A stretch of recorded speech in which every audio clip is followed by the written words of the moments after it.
For more than 50 years, the mystery of Lord Lucan's disappearance has haunted Britain, but science has now uncovered chilling new truths.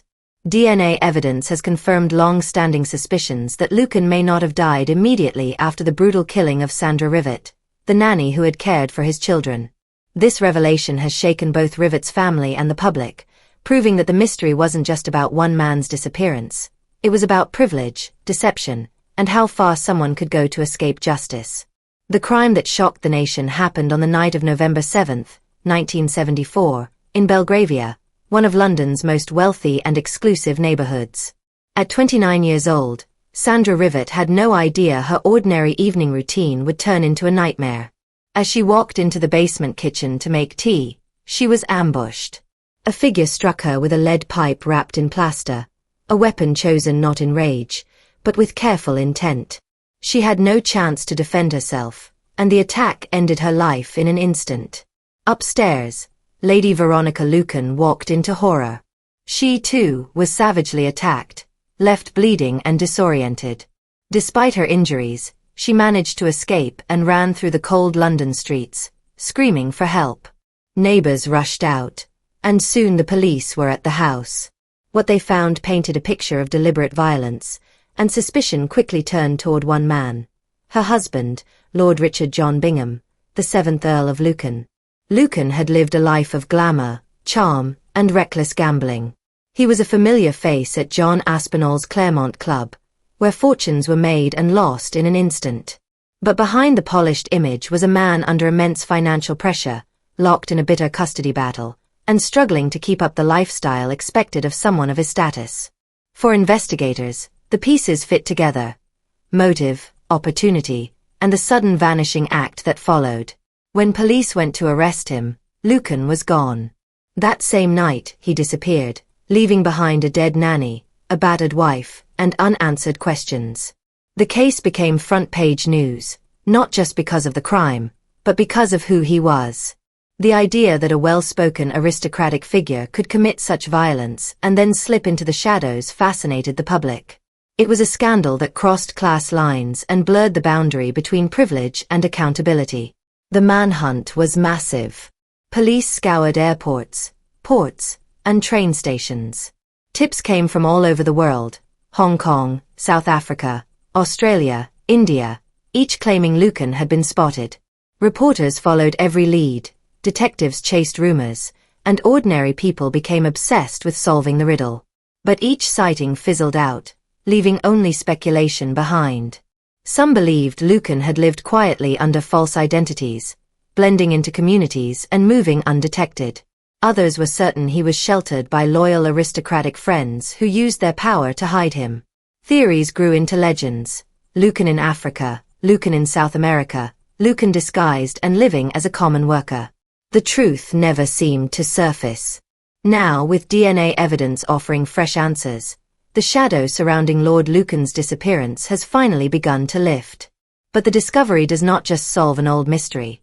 It exposes how power, secrecy, and privilege can shield even the most shocking crimes, leaving scars that last for generations.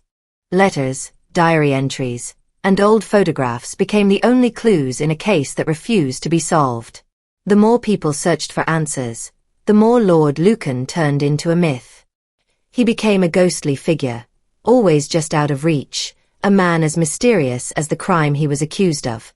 In 1999, the law finally declared him legally dead, and his title and estate were passed on to his son, George Bingham. But even that did not end the speculation.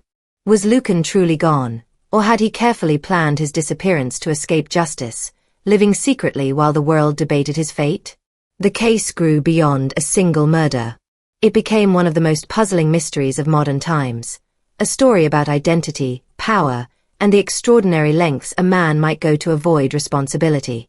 Its grip on the public wasn't just about the brutal crime on November 7, 1974, but about the haunting questions left behind, questions that still fascinate historians, criminologists, and ordinary people to this day. Behind the grand exterior of the Lucan household, life was far from perfect.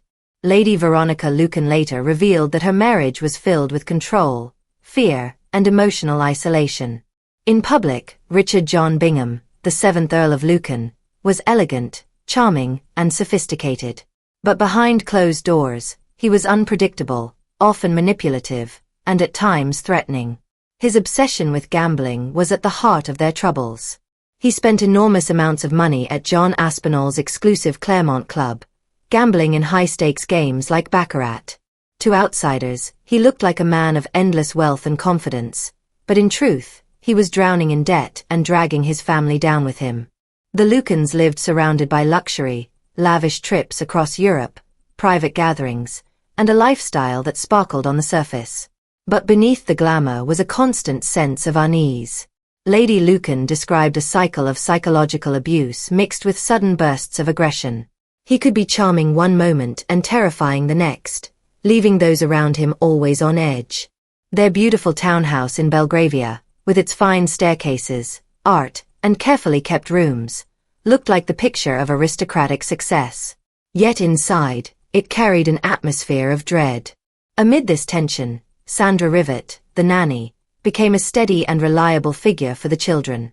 She was kind, loyal, and protective, providing stability in a household full of fear. But her closeness to the family placed her in danger. Lady Lucan would later explain that her husband's attack was not a sudden loss of control. It was carefully planned. The murder weapon, a lead pipe wrapped in plaster to make it stronger and prevent splintering, showed that he had prepared in advance. It was not random violence, but something thought through. Her account revealed a man who could mix charm with menace, who understood the weight of his actions but still carried them out. Sandra's death was not just the result of a single bad night, but the terrible outcome of years of financial stress, anger, and cruelty. The Lucan home, once a place of wealth and status, had become a place of fear and danger. That night turned it into the setting of one of Britain's most infamous crimes. The question has always remained, why did Lord Lucan take such a path? Was it a desperate act brought on by pressure and despair, or something much darker, a planned attempt to solve his problems through violence? By 1974, the marriage between him and Lady Lucan had completely broken apart, setting the stage for one of the most shocking crimes in British history. What started as a glamorous marriage built on wealth and high society slowly fell apart into bitterness, separation, and open hostility. At the heart of the battle were the Lucan children. Lady Veronica Lucan, terrified by her husband's unstable behavior and his growing anger after heavy gambling losses, decided she had no choice but to fight for sole custody. After a long and painful legal battle, the court sided with her, granting her custody of the children. For Lord Lucan, a man raised with privilege and used to having control, this was not just a personal defeat. It was a humiliating blow to his pride and his identity as a father. He refused to accept it. Lucan launched a relentless campaign to overturn the decision, claiming his wife was unstable and unfit to care for the children. He leaned on his powerful social circle, spreading whispers about her mental health. But despite his influence, the courts did not bend, and the ruling remained in Lady Lucan's favor. As each legal door closed, Lucan's frustration deepened, and his obsession with regaining control grew darker. Lady Lucan later recalled living in constant fear.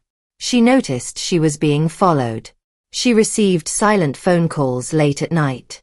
Investigators would later conclude that Lucan had been stalking her, carefully watching her movements and waiting for the moment to strike. His motive became chillingly clear.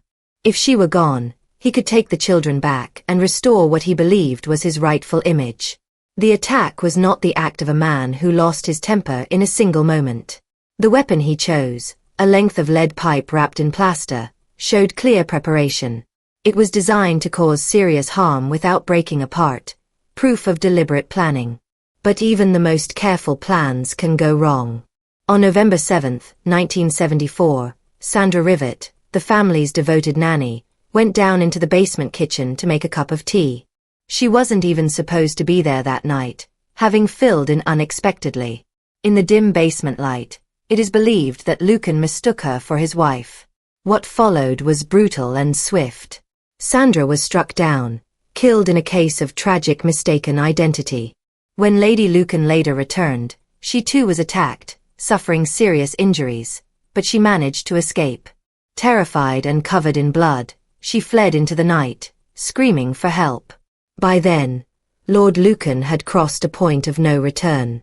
His plan had collapsed into horror, leaving an innocent woman dead and his wife wounded but alive to tell the story. Instead of reclaiming his family and reputation, he had set in motion one of the greatest mysteries in modern British history. For 50 years, the disappearance of Lord Lucan became a story without an ending. Rumours spread endlessly.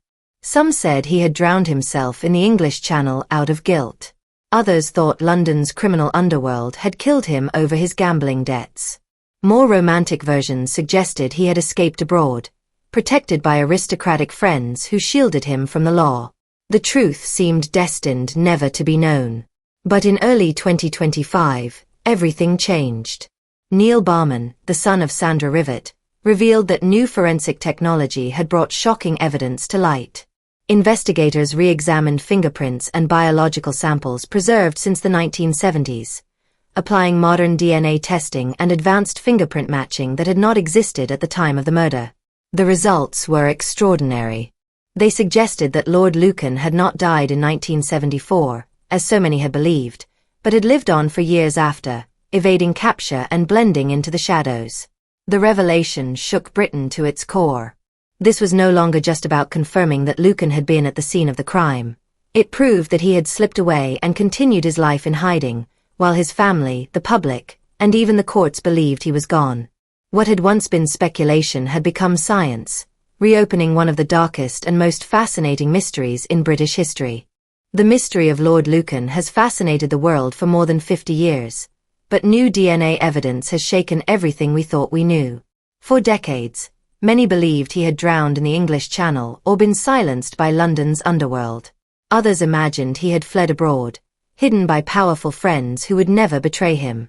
But forensic science has now revealed something far darker. Lucan did not vanish into legend. He lived on, hidden in plain sight, escaping justice while his victim's family endured decades of grief.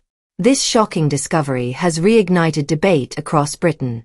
Did Lucan have help from aristocratic allies? Was he protected by wealth and privilege, shielded from the justice system that should have caught him? Sandra Rivett's family, who lost her in the brutal attack, finally received confirmation of what they always knew in their hearts.